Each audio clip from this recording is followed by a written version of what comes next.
मित्रांनो, आज आपण पाहणार आहोत भक्त प्रल्हाद ही गोष्ट. हिरण्यकशिपू नावाचा राक्षसांचा राजा होता. त्यांनी भगवान शंकराची कडक तपश्चर्या केली. शंकर प्रसन्न झाले. त्यांनी राजाला एक वर दिला. राजा, तुला कोणत्याही शस्त्राने व कोणत्याही माणसाकडून मरण येणार नाही. हा वर मिळाल्याबरोबर हिरण्यकशिपू खूप गर्विष्ठ व क्रूर बनला. आपल्या राज्यात देवाचे नाव घेण्यासाठी त्याने बंदी केली. परंतु हिरण्यकशिपूचा मुलगा प्रल्हाद हा देवभक्त होता. तो सतत नारायण नारायण म्हणत असे.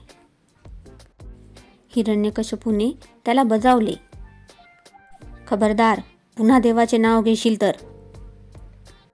पण प्रल्हादने नारायण नारायण जप चालूच ठेवला. हिरण्यकशिपू संतापला. त्याने शिपायांना आज्ञा दिली, या कार्ट्याला पर्वताच्या उंच कड्यावरून खोल दरीत फेकून द्या.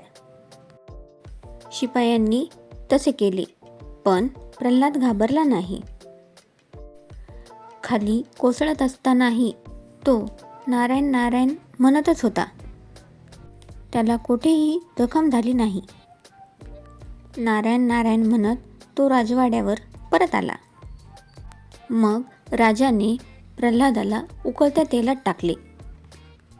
परंतु प्रल्हाद मेला नाही. उलट प्रल्हादाच्या स्पर्शाने उकळते तेल थंडगार झाले. तेव्हा तो क्रूर राजा पिसाळला. त्याने हुकूम सोडला, याला माजलेल्या हत्तीच्या पायाशी बांधा आणि होऊ द्या याचा चेंदामेंदा. पण प्रल्हादाचा स्पर्श झाल्याबरोबर तो माजलेला हत्ती शांत झाला व प्रेमाने प्रल्हादासोबत खेळू लागला. प्रल्हाद नारायण नारायण असा जयघोष करतच राहिला. तेव्हा तो राक्षस ओरडला, कुठे आहे तुझा नारायण? माझा नारायण सगळीकडे आहे, प्रल्हाद म्हणाला. सगळीकडे? मग या खांबातही आहे का? हिरण्यकशिपू म्हणाला. हो हो, या खांबातही आहे, प्रल्हाद ठामपणे म्हणाला. हिरण्यकशिपूने चवताळून त्या खांबाला लाथ मारली. त्याबरोबर मोठा कडकडाट झाला. खांब दुभंगला. त्यातून नरसिंहाचे अकराळ विक्राळ रूप प्रगट झाले.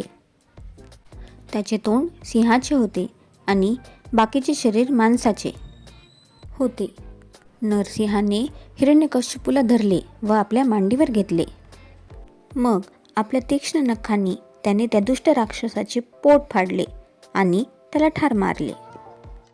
नारायणाने नरसिंहाच्या रूपात भक्त प्रल्हादाला दर्शन दिले. प्रल्हाद धन्य झाला.